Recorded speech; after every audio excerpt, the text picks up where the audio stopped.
twiteguye kurwana nibiba ngombwa. Ayo namwe mu magambo y'agahandura nzovu President Paul Kagame yahawe umunyamakuru Mark Perman wa France24 nyuma yo kumubaza niba abona gukiranisha ibiturika hagati y'igihugu ayoboye n'icyo Felix Antoine Tshisekedi ayoboye bishoboka. Mark Perman yongeye gusobekamo ibindi bibazo birimo ibya Rwanda Classified na Ntwari Williams ibigendanye no kuba u Rwanda ruri muri Republika Demokarasi ya Congo binyuze mu gushyigikira M23 ndetse ntiyatinye no kubaza President Kagame impamvu agiye guhangana mu matora n'abakandida bafatwa nk'aboroshye.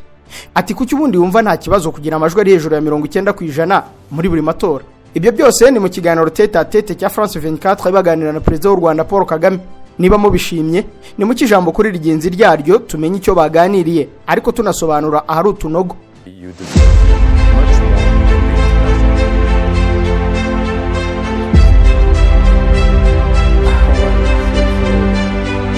Mark Perman yatangiye ikaze rubanda ati tubaha ikaze mu kiganiro tete a tete flagship interview show cya France24. Umushyitsi wacu uyu munsi ni President w'u Rwanda Paul Kagame. Bwana President wakoze kutubera umutumirwa none. Urakoze. Mark Perman yahise yanzika ikibazo gihatse ibindi yari yateguye kubyerekeranye na Republika Demokarasi ya Congo, aho ngo Tshisekedi aherutse kuvuga ko ibiri kuba muri Republika Demokarasi ya Congo ari genocide yikubye inshuro 10 yabaye mu Rwanda. Ibyo bigatuma avuga ko President w'u Rwanda agomba guhanwa n'inkiko ziri hejuru y'urukiko mpuzamahanga mpanabyaha. Mu kiganiro giherutse kuba President Felix Tshisekedi yaragize ati mbisubiremo ibiri kubira mu burasirazuba bwa Republika Demokarasi ya Congo ni genocide yikubye ubugome inshuro 10 kurusha yabaye mu Rwanda mu 1994. Yageretseho kugushyira mu majwi ndetse avuga ko ugomba guhabwa ibirenze iby'urukiko mpuzamahanga mpanabyaha. Igisubizo cyawe ni iki? President Kagame yahise abanza kubinyega agerekaho no kubyita ibipapirano no gufindafinda, akomerezaho kubisasiza ibyo yemeza ko ari wo muzi wabyo. Avuga ko ikibazo bafite ari impunzi z'abatutsi birukanwe muri Congo bakaba bari mu Rwanda barenga 100,000. Asoza yemeza ko Tshisekedi nabumva ibyo avuga bakabyemera ngo nta nyurabwenge bifitiye namba. Ati yego ntabwo wasubiza kuri buri kintu buri wese avuga byaba ari ibituburano cyangwa ibipapirano.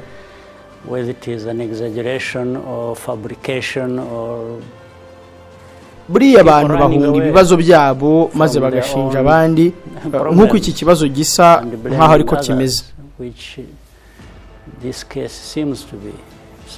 Gukoresha ijambo genocide wabifata nk'impanuka?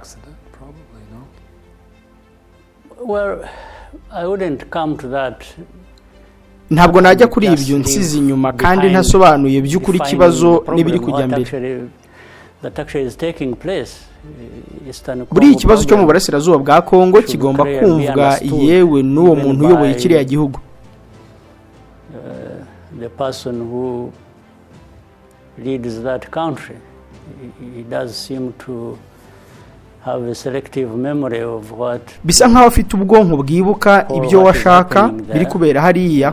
Because in Rwanda we have 100, kuko mu Rwanda dufite impunzi 100,000 rwose 100,000 kandi baracyakomeza kuza. And some of them or most of them have been, kandi bamwe muri bo n'igice kinini cyabo bari hano mu gihe kigera ku myaka 20 kandi bafitanye isano n'iki kibazo. They've lost their property, their land, their ikindi aba bantu babuze ibintu byabo, ubutaka, imiryango n'inshuti zabo barishwe kubera abo bari bo. Because of who they are. You might want to know that icyo ushobora kuba wamenya nuko ishusho y'ibyabaye mu Rwanda mu 1994 byakomeje kwisubiramo imyaka ku yindi hariya mu burasirazuba bwa Congo. In Eastern Congo. The 100,000 people I'm talking about. Uwo mubare ndi kuvuga w'100,000 hari abari muri Uganda bo bikubye 3 cyangwa 4. Ndanatekereza ko abandi berekeje ahandi. I think others have gone to other places. They've been removed from their place, their bagiye bakurwa iwabo mu bintu byabo, ubuzima bwabo bwarangijwe kuko bitwa abatutsi. Because they are called Tutsis. So the Tutsis of Congo, abatutsi bo muri Congo bagomba gufatwa nk'abatutsi bo mu Rwanda mu 1994. And in fact you see it when you look at the alliances that have even been kandi mu by'ukuri ubibona iyo urebye amatsinda no kwishyira hamwe byagiye bikorwa muri Congo ndetse bakabizana mu Burundi ndetse no kwidoga byagiye bikorwa n'uwo muntu urimo unshinja akabikorera ku karubanda no mu bitangazamakuru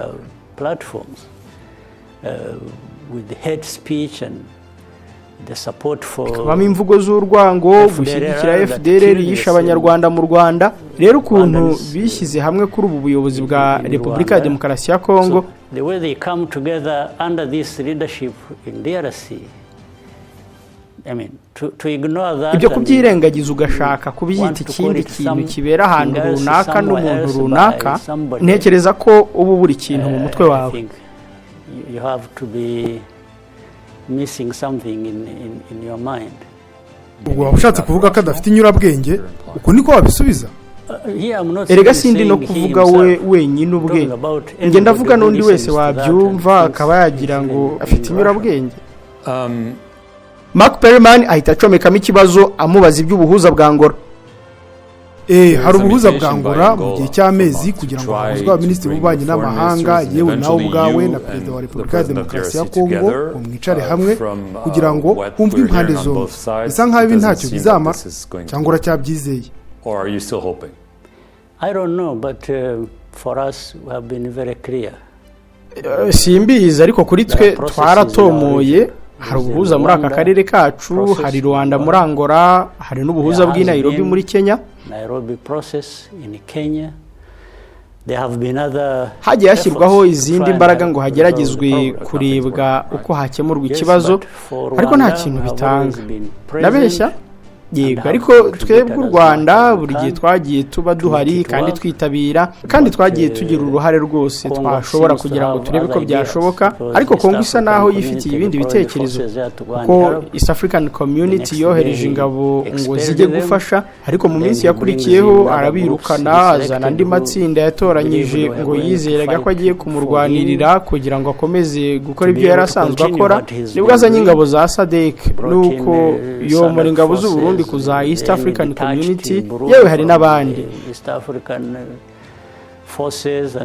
ubwo rero ibintu byabaye urujijo ariko byavangavanzwe n'abo bantu bakomeza gusakuza no kwisararangira iby'icyo kibazo uyu munyamakuru yahise agira ubwoba ahita abaza niba bishoboka ko aba batware bombi bazongera guhura ashingiye ku magambo y'umwe yahise abaza Perezida Kagame niba yakwirengagiza izo nzitizi zose agahura n'umunyamaboko mugenzi we muri Zaire undi yamusubije ko nawe ubwe ari we washyizeho za rutangira aho bibuka ko Perezida Felix Tshisekedi yigeze kuvuga ko atiteze kongera guhura na mugenzi we w'u Rwanda kugisigaye ari uko urubanza rwabo ruzakizwa n'iminwa y'imbunda waba witeguye guhura nawe imbona nkubone twirenganyije ibisitaza byose wagarutseho yewe nabonye ari bushyiraho za rutangira nge sinigeze nshyiraho za rutangira n'impamvu runaka ubwo natumirwaga i Rwanda kugira ngo habe ibiganiro byo mu burasirazuba bwa Congo n'ikibazo cya Congo muri rusange n'u Rwanda na Rindi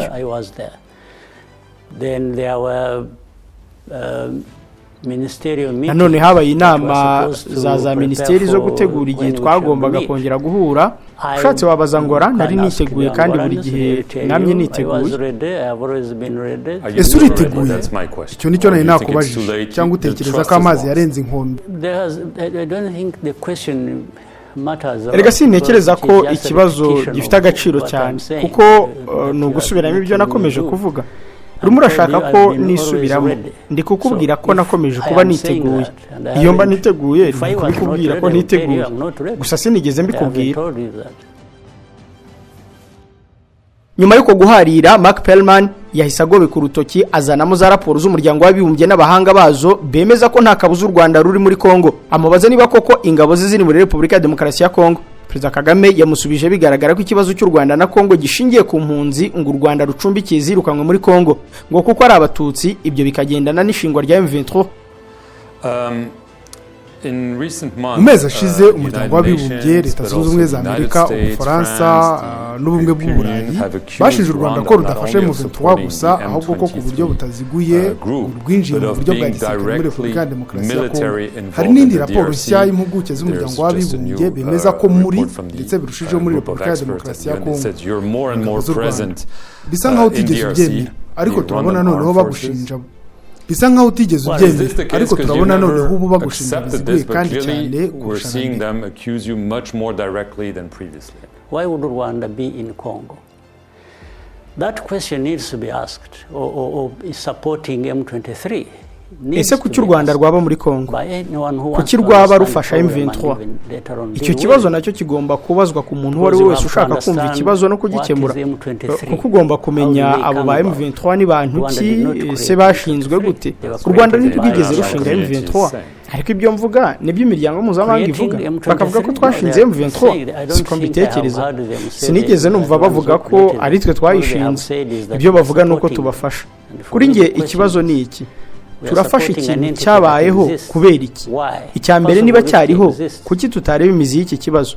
Iyo miryango mpuzamahanga nishobora kuvuga ngo nuko ari imiryango mpuzamahanga ntushobora kwemera ibyo bavuze byose cyangwa babajije. Ugomba kugendera ku bimenyetso kandi ibi nibyo twakomeje kubabwira. Tuti ni gute musobanura ko dufite impunzi ibihumbi 100 abantu barasaka bakwa mu burasirazuba bwa Kongo kubera inyoko yabo bagashaka kubahindura abanyarwanda kandi ari abakongomani, noneho buri wese agakomeza kuvuga kuri ibyo bashinjwa gusa.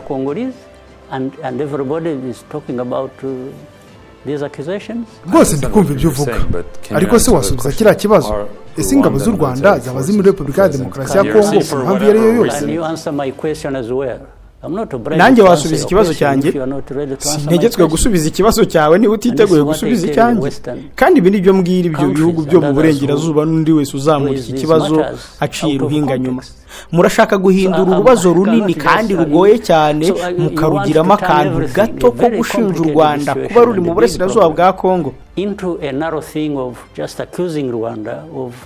Oya, ibyo nibyo ndi kwanga. Reka twe kuvuga kuba no gufasha uwo ari we wese. Reka tunavuge ku rutirigongo rw'ikibazo rushobora kuba rutuma uwo ari we wese yagira icyo yakora niba ariko bimeze.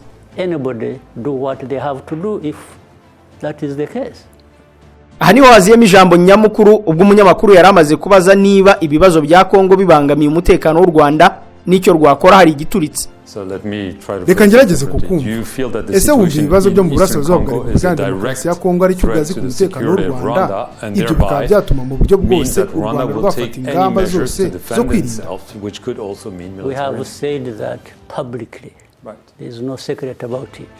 Ibyo twabivugiye ku mugaragaro nta banga ririmo.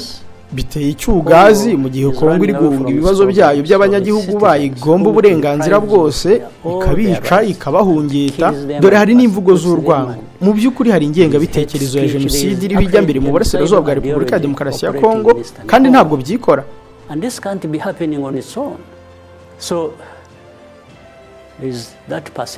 Hari ihonyorwa ry'abo bantu bari kwitwa abatutsi, kubw'iyo mpamvu ngo bagomba guhangayikishwa nk'uko abari mu Rwanda mu 1994 bahangayikishijwe. Nanone hakaba gushyigikira FDLR, abo bajenosideri bari muri Kongo hafi imyaka 30 kugeza ubu. None n'iki iyo miryango mpuzamahanga ibaza? What is this international community asking? Or what to raise questions are they right? Ukumva ko leta ya Kongo yasaba FDLR kwigirayo.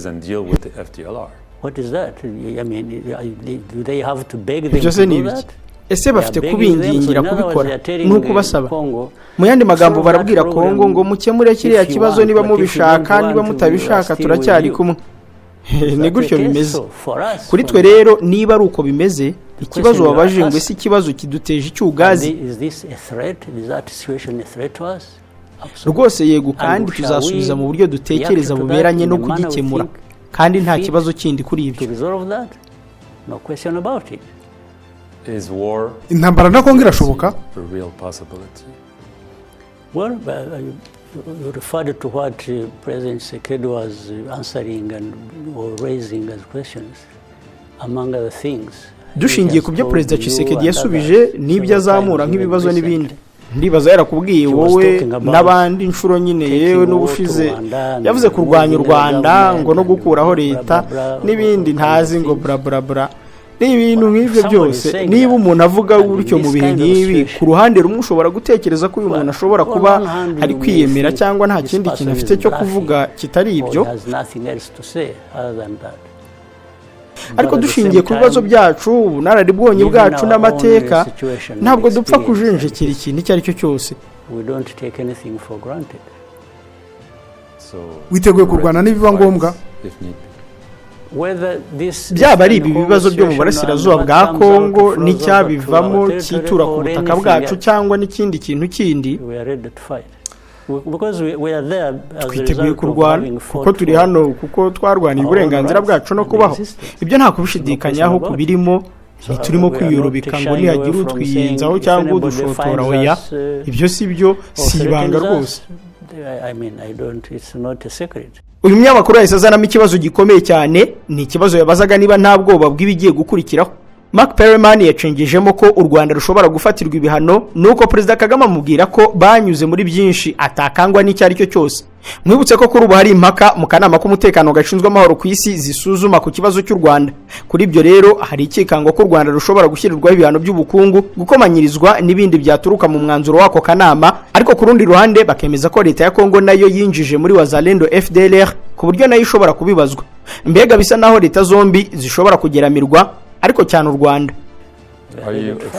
Ntabwo ufite ubwoba ibihano byabo mu burengerazuba kubera ingabo zawe muri Repubulika ya Demokarasi ya Congo? Reka nkubwire twebwe n'amateka yacu ibyo urimo uvuga, ukuntu twabayeho n'ibi bizazane n'akarenganyo tutitaye ngo ninde, nta bwoba dufitiye icyo ari cyo cyose.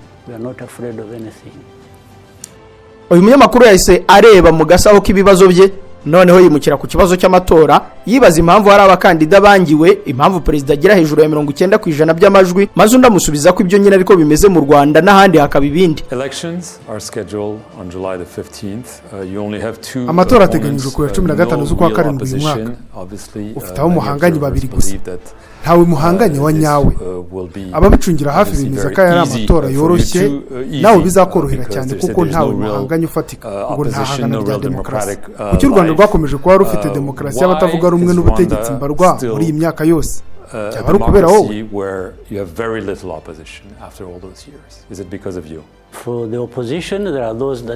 Ku bigendanye n'abatavuga rumwe n'ubutegetsi hari abahari n'ubwo bita bake, nta kibazo. Sinzi niba hari umubare umuntu agomba kuba afite. Abantu bamwe barabujijwe babizi, kandi hari ibihwihwiswa ko ari ukugenzura amatora. Icyo ni igice cy'inkuru, yaba agenzurwa cyangwa ibyo ari byo byose ugomba kumva uko bikorwa. Niba ushaka kumenya uko ibintu biri kugenda mu Rwanda, ugomba kumva uko ibintu bikorwa, kandi uko tubikora ntaho bitandukaniye n'ahandi ari hose ku isi. Ese gutorwa hejuru y'amajwi 90-95% utekereza ko biryohera abanyarwanda bose? Kuko ibyo nibyo bikunda kuva mu matora. Ibibazo n'ibisubizo biratandukanye, nta n'icyo bimbwiye ngo umuntu atorwa 50% niba ariko ibintu byabo bimeze. Ariko se kuki wagira ubwoba ngo nuko hari uwatowe kuri 90 niba ariko ibintu byabo biri? Kuko nyuma na nyuma n'ibyabaye biba byasobanurwa. Uyu mugabo Mark Perelman ufite ubunararibonye n'impamyabumenyi z'ikirenga mu bya politiki, akaba akurikirana akanyuze ipfo na ruguru ku isi yose, yahise azana ibya Rwanda Classified, ya raporo iherutse kubyinisha iminwa ya bose nyuma yo gucurwa na Rwanda Forbidden Stories ishinja u Rwanda ibirego birimo guhungita itangazamakuru, gukwega no gusambaguza abanyarwanda bari mu mahanga n'ibindi byahereye ku munyamakuru ntwari John Williams. Yahise aboneraho akanya ko kubibaza Perezida Kagame, ariko birangira batageze ku gisubizo umunyamakuru yashakaga. There were some reports recently conducted by a series of media organized called Rwanda Classified, which report about a pattern of repression. Hari raporo n'inkuru zatambutse mu gihe gishize zakozwe n'ibinyamakuru byinshi byita Rwanda Classified, byavuze ku kibazo cyo gucinyiza baba bari mu Rwanda n'abari hanze yarwo baba batavuga rumwe nawe. Sinshaka kubivuga byose, ariko ndashaka kwibanda ku munyamakuru w'inkuru zicukumbuye John Ntwari wapfuye mu Rwanda kuri 2023. Ubutegetsi bukemeza ko yishwe n'impanuka, ariko hehe mu Rwanda. According to the reports, there's suspicion that he was actually kuri ubwo bucukumbuzi bemeje ko hari ugukekwa ko yaba yarakuwe mu nzira kubera imirimo y'ubucukumbuzi bwe no kutavuga rumwe uru ni urugero abacukumbuzi batanze bavuga kuri nyuma yo gukingiza na killing machine. A repression machine and sometimes a killing machine. What they are doing is not trying to be right and correct and ibyo bari gukora si ukuba mukuri cyangwa gukosora, ntibigeze banakora iperereza ry'ibyo uri kuvuga, ariko bigaragaza aho baturuka buri gihe no kugambirira runaka ndetse no kwiyumva buri gihe biraza. Yewe n'ubu twicaye hano abanyamakuru guturuka muri ibyo bihugu baraza kwishima nibandohaho ibyondo bakansakabaka rwose bakantuka pe, noneho nyuma bakumva batsindiye kuba intwari. none urahakana ibyo birego byose? oya, banza usubize ikibazo cyanjye, si ngombwa kuba hano imbere yawe nsubiza ibyo banshinje. ntabwo uri umucamanza, sindimo kuburana hano, turavuga ku gushyira mu nyurabwenge. ese turavuga itangazamakuru cyangwa turavuga politiki? kandi tugomba kuba dufite ibimenyetso n'ibizibiti by'ibyo uri kuvuga. aha Mark Perman yahise agira ati, Paul Kagame, ndashaka kugushimira cyane kubwo kuba umutumirwa wacu uyu munsi. ngayo nguko uko byagenze, icyo twabahishe ni ikitaravuzwe. mbibutse ko turi kubengera ibiganiro by'agatangaza, niyo mpamvu rwose mukomeza kubana natwe, kandi amafufu n'amafaranga bigombe bibafubike.